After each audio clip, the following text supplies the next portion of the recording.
Assalamualaikum dan salam hormat anda bersama saya, Miza Husni Muhammad. Dan antara paparan hari ini, 226 penduduk orang asli Sungai Teras Slim River tarik nafas lega.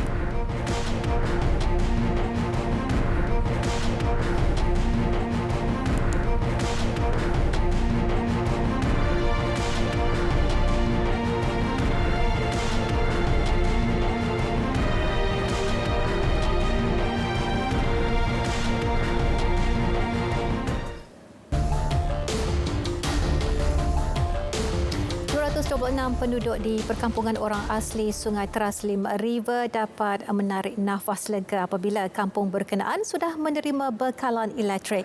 Menerusi projek bekalan elektrik luar bandar, pemasangan pada Selasa lalu melibatkan 25 kediaman dan sebuah taman bimbingan kanak-kanak Tabika Kemas.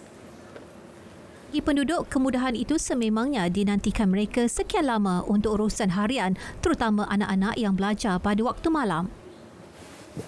Perasaan saya dah memang saya sukalah. Tak boleh dibanding pasal ini dah bertahun-tahun kampung lain dah ada elektrik semua. Macam saya ni seronok sebab kami ni dah dapat kami bayar listrik. Terus sekarang ni kita dah ada api, kita rasa seronok. Budak-budak pun boleh dapat mengajar setiap malam kan. Sementara itu, Esko Infrastruktur, Tenaga, Air dan Pengangkutan Awam Negeri Perak, Datuk Muhammad Zulkafli Harun berkata projek bekalan elektrik di kawasan itu telah bermula sejak April 2018. Kelewatan pembangunan infrastruktur bekalan elektrik di kampung berkenaan disebabkan kedudukannya yang berada di luar lingkungan jajaran talian. Namun begitu pada tahun 2016, jalan raya baru yang menghubungkan kawasan Kuala Slim ke Bersaut telah dibina dan telah menjadikan kedudukan kampung orang asli Sungai Teras ini berada bersebelahan jalan raya utama yang membolehkan segala infrastruktur dapat dibangunkan dan disalurkan. Sejumlah 1.5 juta ringgit diperuntukkan untuk projek tersebut oleh Kementerian Pembangunan Luar Bandar KPLB. Beliau berkata demikian ketika mengadakan lawatan ke kampung berkenaan.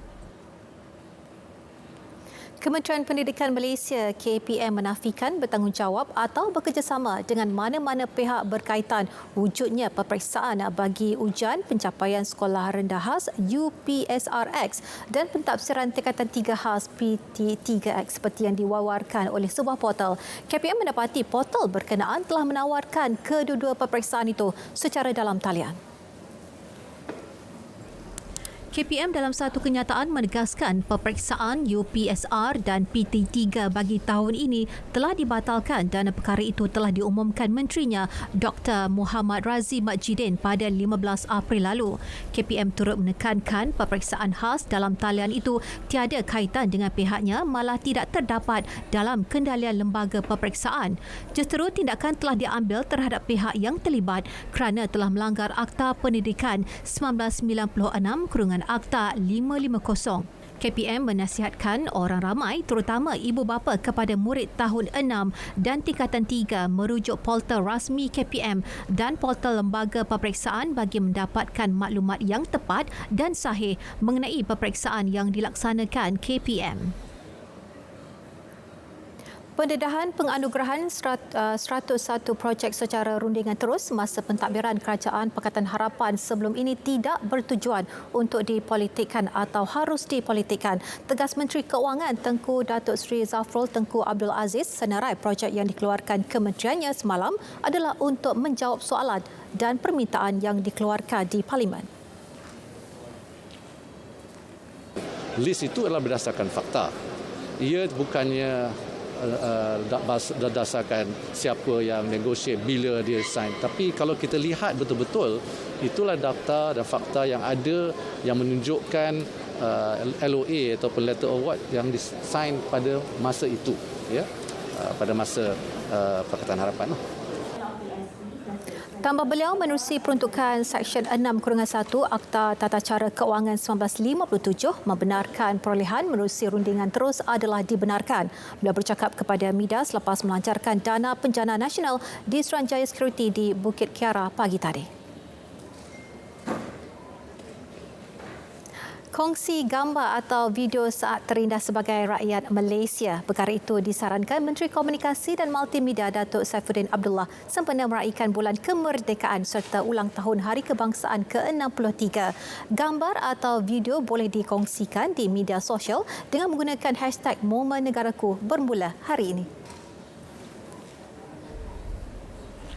Inisiatif itu juga merupakan salah satu platform untuk rakyat Malaysia memupuk semangat patriotisme dan cintakan negara.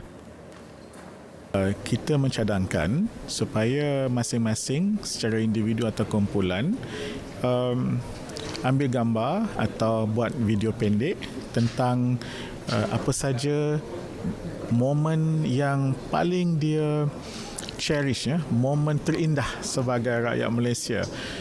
Boleh kata contohnya makan bersama kat kedai mamak atau dia memenangi sesuatu kejohanan atau dia pasang bendera untuk meraihkan hari kemerdekaan atau dia menyanyi lagu tertentu, apa saja yang dia rasa itulah saat paling indah sebagai rakyat Malaysia, dan kongsikan dalam media sosial.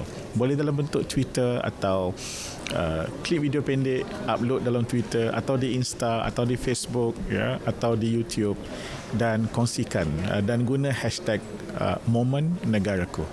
Beliau bercakap kepada pemberita RTM selepas menghadiri program Selamat Pagi Malaysia di Angkasa Puri.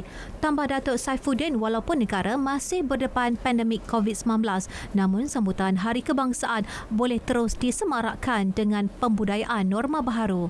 Beliau juga menggalakkan agar orang ramai mengibarkan jalur gemilang sebagai tanda menghormati dan menyayangi negara. Menjelang ulang tahun kemerdekaan negara, masyarakat disarankan untuk terus menyemarakkan semangat patriotisme dengan mengibarkan jalur gemilang. Pengarah program TV RTM Lokman Muda berkata, amalan kebiasaan baru bukan suatu alasan menghalang kemeriahan sambutan bulan kebangsaan dan kemerdekaan. Semangat kebangsaan walaupun dalam keadaan norma baru ini seperti biasa saja. Cuma bezanya kita perlu mengamalkan SOP yang telah ditetapkan. Sebagai contohnya, kita perlu mengamalkan menggunakan pencecair pembasmi kuman ataupun hand sanitizer. Kemudian kita perlu menjaga jarak fizikal kita 1 meter, dan kita juga perlu menggunakan mask ataupun pelitup muka. Apa-apa aktiviti yang kita lakukan, kalau kita amalkan 3 perkara itu, insya-Allah kita boleh laksanakan seperti biasa. Maknanya tidak ada beza. Beliau bersama-sama pengarah program radio Mazli Naziah Muhammad Julaspi dan Timbalan Pengarah Penyiaran Langkawi FM Nur Hafizuh Idris menyertai aspirasi merdeka Beta dan Lita di Pulau Beras Basah Langkawi. Program pembersihan pantai itu bertujuan memelihara kewujudan geopark Langkawi selain memperkenalkan Langkawi FM kepada komuniti setempat dan para pelancong. Ia juga merupakan tanggungjawab sosial korporat CSR Langkawi FM dalam usaha menyemai rasa cinta akan kebersihan di pulau yang menjadi lokasi tumpuan pelancong dalam dan luar negara. Asnaf dan warga emas disantuni dalam program Kawah Prihatin Merdeka dan program anjuran Persatuan Suri dan anggota wanita Perkhidmatan Awam Malaysia Puspanita dengan kerjasama Majlis Agama Islam Wilayah Persekutuan Mawib dan Bank Islam Malaysia Berhad bersempena dengan sambutan bulan kemerdekaan menjelang Hari Kebangsaan dan Hari Malaysia tahun ini. Okey, saya mengucapkan selamat menyambut Hari Kemerdekaan kali ke-63 pada semua. Dan harapan saya semoga ahli Puspanita terus membantu golongan sasar, golongan kurang bernasib baik ini. Dan terima kasih juga pada pihak kerajaan yang sentiasa menyokong Puspanita dalam menjayakan program-program yang berteraskan kebajikan, keilmuan. Yang di-Pertua Puspanita, Puan Sri Norizam Cik Muhammad Noor ditemui media selepas melancarkan program Kawah Prihatin Merdeka di Masjid Putra Putrajaya. Program ini juga bertujuan menyemarakkan semangat patriotisme ahli Puspanita. Segala aspirasi yang ingin disampaikan oleh kerajaan memang kita akan laksanakan. Dan sebab itu jugalah program kita pada hari ini dinamakan sebagai Kawah Prihatin, mengambil aspirasi sempena tema Hari Kebangsaan pada tahun ini, iaitu Malaysia Prihatin.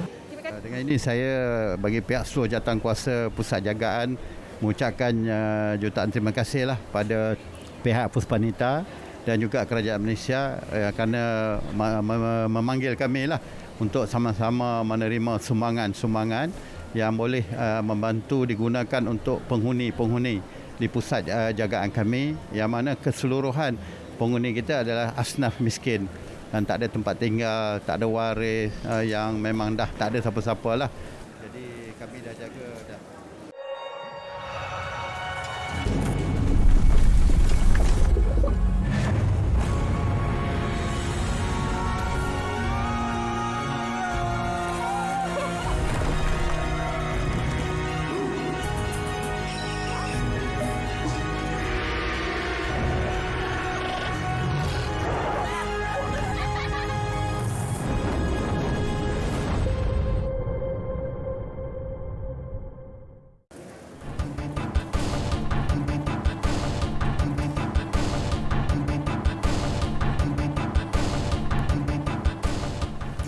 Baik, bertemu kembali.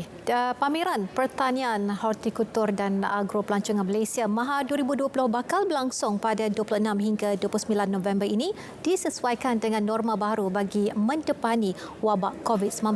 Pengunjung ke pameran secara hybrid itu akan dihadkan. Jadi, untuk laporan penuh kita terus saja bersama Andy Reza di Parlimen. Silakan Andy. Miza, terima kasih. Untuk makluman anda, MAHA 2020 diadakan secara gabungan fizikal dan juga maya. Di tapak fizikal hanya untuk peserta jemputan dan dihadkan kepada 10,000 orang pengunjung sehari. Manakala platform maya pula dijangka menarik seramai 100,000 penyertaan. Pameran maya dalam MAHA 2020 adalah sebuah platform yang direka khas untuk memenuhi keperluan pemain-pemain industri secara talian. Sama seperti yang ditawarkan oleh pameran fizikal platform MAHA 2020 versi maya juga mampu untuk mengendalikan transaksi perniagaan sama ada bagi pemasaran domestik maupun luar bandar. Pelbagai aktiviti atas talian seperti sesi perbincangan, padanan perniagaan, business matching, webinar, conference video conferencing serta promosi produk pertanian dan makanan boleh dipaparkan secara langsung melalui pameran maya ini. Justru untuk makluman Dewan ini, MAFI percaya bahawa melalui penekanan dan kaedah ini, iaitu pendekatan secara trade dan business event ini, penganjuran ini melalui fizikal dan hybrid akan terus mengenangkan industri pertanian ini sebagai satu industri yang akan menjana ekonomi negara. Baik, perkara mengenainya dibangkitkan Wakil Jelebu Datuk Jalaluddin alias. MAHA 2020 dijangka mencatatkan nilai jualan sebanyak RM300 juta sepanjang 4 hari penganjurannya. Baik saudara, Dewan turut dimaklumkan bahawa perkhidmatan Rapid Ferry Pulau Pinang yang tergendala akibat masalah teknikal pada enjin salah satu feri iaitu Pulau Undu dijangka kembali beroperasi sepenuhnya esok. Ketika ini, operasi perkhidmatan feri Pulau Pinang hanya melibatkan feri Pulau Angsa daripada Pengkalan Raja Tun Udah ke Pengkalan Sultan Abdul Halim bagi perjalanan pergi dan balik yang mana mula beroperasi pada jam 6 pagi dan tamat pada jam 12.30 malam. Dalam usaha mengatasi isu tersebut, pihak Rapid Ferry telah menyediakan perkhidmatan bas percuma untuk pejalan kaki yang mana sebanyak 5 buah bas telah beroperasi bermula dari 5.20 pagi hingga 11 malam dan akan terus beroperasi sehingga feri kedua iaitu Pulau Undan dapat beroperasi semula yang dijangkakan pada hari Jumaat 28 Ogos 2020. Baik, hari ini Kementerian Pengangkutan akan mengadakan perbincangan lanjut bersama dengan Ketua Menteri Pulau Pinang berkaitan usaha untuk memastikan perkhidmatan feri terus beroperasi kerana ia penting dalam rangkaian pengangkutan awam Pulau Pinang. Datuk Seri Dr. Wee Ka Siong menjawab pertanyaan Ahli Parlimen Bukit Bendera Wong Hon Wai ketika waktu pertanyaan-pertanyaan Menteri MQT. Baik saudara, ahli-ahli yang berhormat turut dimaklumkan bahawa kerajaan merancang untuk meminda dan juga menambah baik kawasan serta perintah berkurung di kawasan keselamatan khas Pantai Timur Sabah atau ESKOM. Bagi kawasan panas atau hotspot, perintah berkurung 24 jam akan dikenakan manakala bebas perintah berkurung di kawasan selamat. Timbalan Menteri Dalam Negeri Datuk Seri Dr. Ismail Mohamad Said berkata, ESKOM bersama Pesuruhjaya Polis Sabah melalui Jawatankuasa Keselamatan Negeri sentiasa mengkaji keperluan perintah berkurung yang telah dilaksanakan sejak 6 tahun lalu. Semalam perintah berkurung telah pun dilanjutkan selama 14 hari mengikut Seksyen 31.4 Akta Polis 1967. Operasi bagi ESKOM adalah meliputi 10 daerah iaitu daripada 10 tersebut 7 daerah yang telah kita kenakan perintah berkurung daripada 6 pagi hingga kepada 6 petang di bawah Seksyen 31 dalam braket Akta Polis 1967. Daerah yang terlibat adalah Tawau, Sempurna, Kunak, Lahad Datu, Kinabatangan, Sandakan dan Beluran. Manakala kita bebaskan kerana ada keamanan, keselamatan iaitu daerah Pitas, Kota Marudu dan juga Kudat.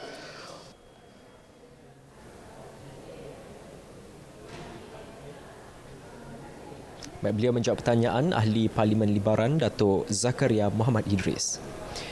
Baik saudara, Dewan ditangguhkan sehingga jam 2.30 petang dan akan diteruskan semula dengan sesi perbahasan rang undang-undang berkaitan. Dan untuk makluman anda, hari ini merupakan hari terakhir bagi persidangan Dewan Rakyat dan selepas ini menyusul pula persidangan Dewan Negara yang akan bermula pada 2 September nanti. Sekian dahulu perkembangan dari Dewan Rakyat. Kita kembali bersama Miza di Angkasa Puri untuk laporan lain dalam Berita Tengah Hari. Miza. Kami berbangga untuk berjasa, berdiri gagah untuk negara terus menerajui bersama anak bangsa yang tabah berusaha menyingkap lembaran baru dengan inovasi dan azam digenggam buat seluruh warganya. Inilah cara Malaysia mencapai kegemilangan. Bersama kita terus menerajui. Selamat Hari Kebangsaan.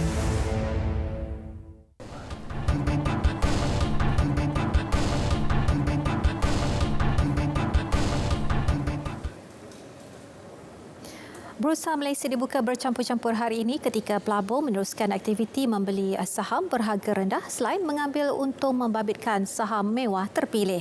Pada 12.05 tengah hari, Bursa Malaysia susut 2.75 mata kepada 1,552.33 mata. Antara saham aktif, XOX naik 3.5 sen kepada 33 sen, PHP meningkat 1 sen kepada 4 sen dan K Group menukuk setengah sen kepada 12 sen. Dan bagi saham yang mencatatkan keuntungan tinggi pula, antaranya Nestle meningkat 80 sen kepada RM140, K Watts naik 30 sen kepada 85.5 sen, manakala K Power bertambah 26 sen kepada RM3.20. Beralih kepada ringgit, di mana ringgit dibuka rendah sedikit berbanding dolar Amerika berikutan sentimen berhati-hati pasaran yang menunggu pengumuman pengerusi Rezerv Persekutuan Negara itu Jerome Powell.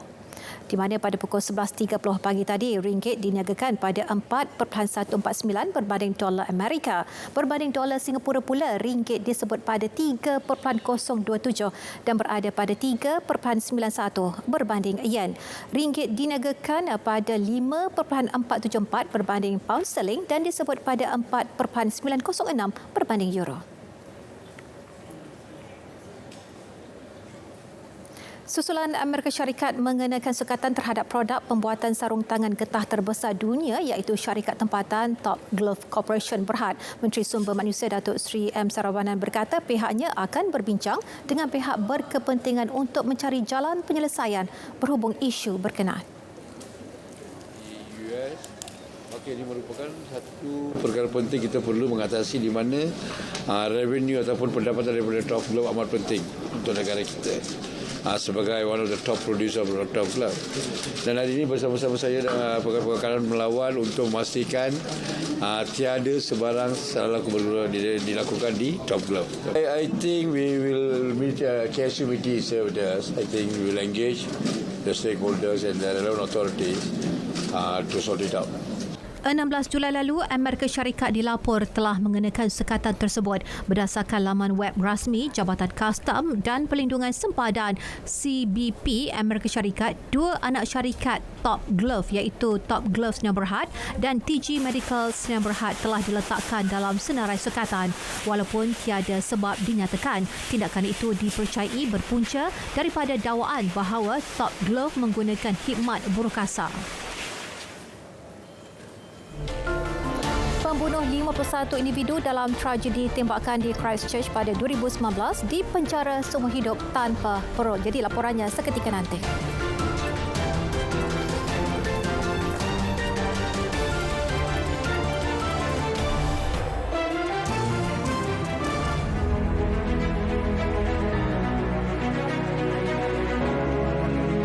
Dalam menghadapi situasi mencabar sebegini, kita perlu sentiasa bekerjasama.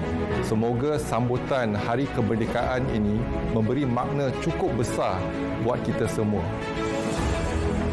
Merdeka kali ini adalah merdeka norma baharu. Teruskan semangat kita jaga kita. Selamat menyambut Hari Kebangsaan ke-63. Kita semua adalah barisan hadapan. Kita belum menang, tetapi kita pasti akan menang.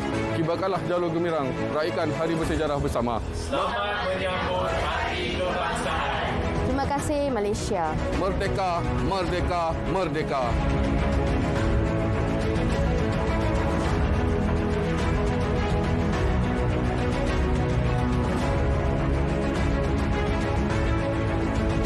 Selamat Hari Kebangsaan.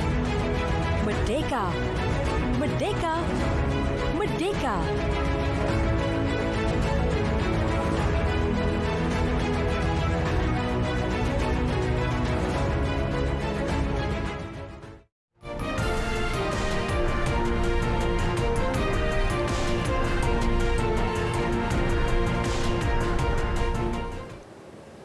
Bretton Tarrant yang membunuh 51 individu dalam tragedi tembakan di Christchurch pada 2019 dipenjara seumur hidup tanpa parol. Hakim Cameron Manda dalam penghakimannya menyifatkan pelakuan Tarrant sebagai kejam serta tidak berperi kemanusiaan. Tertuduh yang berusia 29 tahun itu merupakan individu pertama disabitkan kesalahan sebagai pengganas dan dikenakan hukuman berkenaan yang pertama kali dalam sejarah perundangan New Zealand dilaksanakan. Tarrant tidak mempunyai sebarang rekod jenayah lampau atau dalam senarai keselamatan. Angka keseluruhan kes COVID-19 di seluruh dunia melepasi angka 24 juta. Laporan yang dikeluarkan oleh Universiti Johns Hopkins itu menyatakan jumlah kematian akibat jangkitan wabak berkenaan mencecah 821,654 orang. Amerika Syarikat merekodkan 5.8 juta kes dengan 179,235 kematian. Diikuti Brazil 3.6 juta kes dengan 116,580 kematian. India mengesahkan lebih daripada 3.2 juta kes dengan hampir 60,000 kematian. Sementara itu, tanpa penjelasan kukuh, pihak berkuasa kesihatan Amerika Syarikat membuat pusingan U selepas menggalakkan individu tidak bergejala COVID-19 membuat ujian sekiranya terdedah kepada mereka yang dijangkiti. Laman Sesawan Pusat Kawalan dan Pencegahan Penyakit CDC memaklumkan perubahan berkenaan ketika media Amerika Syarikat melaporkan mengenai campur tangan politik White House. Presiden Donald Trump berulang kali menegaskan Amerika perlu mengurangkan kadar ujian serta menyalahkan ujian berkenaan yang menunjukkan Amerika Syarikat gagal menangani pandemik itu dengan baik.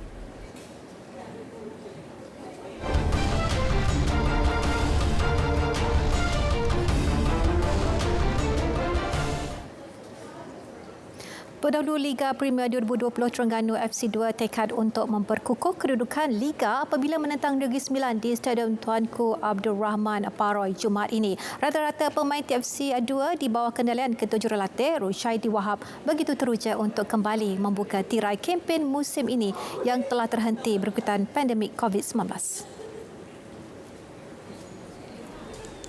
Menentang Negeri Sembilan yang kini menghuni 3 tangga terbawah Liga, TFC 2 seharusnya mampu untuk membawa pulang 3 mata muda sekaligus mengutip 15 mata di puncak kedudukan Liga.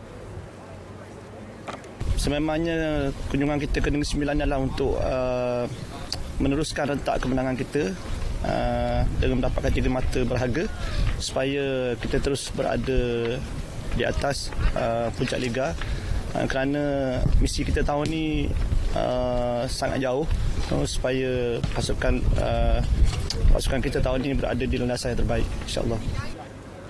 Pada perlawanan pembukaan musim lalu, TFC 2 menewaskan Selangor 2 dengan keputusan 1 gol tanpa balas.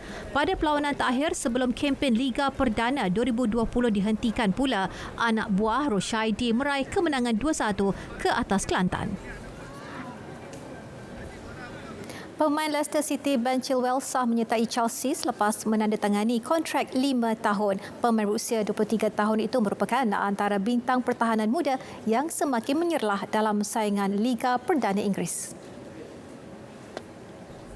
Chilwell akui gembira dengan perpindahan itu dan sudah tidak sabar untuk membantu The Blues memburu gelaran musim depan. Bagi pengarah Chelsea, Marina Granovskaya pula, beliau yakin pemain itu merupakan pilihan yang tepat bagi memperkukuh skuad kendalian Frank Lampard. Katanya Chilwell hadir dengan pengalaman luas termasuk bersama skuad kebangsaan walaupun dengan usianya yang muda.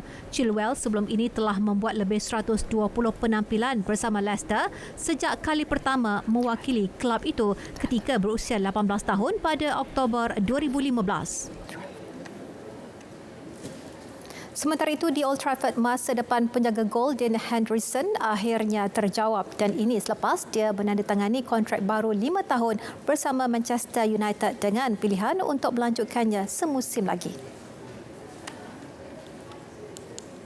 Menurut pengurus United Ole Gunnar Solskjaer, kelab itu gembira dengan keputusan Henderson untuk kembali ke Old Trafford. Katanya pemain itu telah berubah menjadi lebih baik sejak dipinjamkan ke Sheffield United selama 2 musim. Namun Henderson pastinya terpaksa bekerja keras untuk merebut tempat daripada penjaga gol utama United, David De Gea. Henderson, 23 tahun juga telah disenaraikan skuad kebangsaan England untuk saingan Liga Negara-Negara bulan depan. Baiklah saudara, berita tengah hari edisi 27 Ogos 2020 berakhir di sini. Terima kasih kerana memilih berita RTM dan terus setia bersama kami. Maklumat sahih jenama dipercayai. Semarakkan sambutan Hari Kebangsaan dan kibarkan jalur gemilang dengan semangat Malaysia prihatin. Dengan itu, Assalamualaikum dan salam hormat.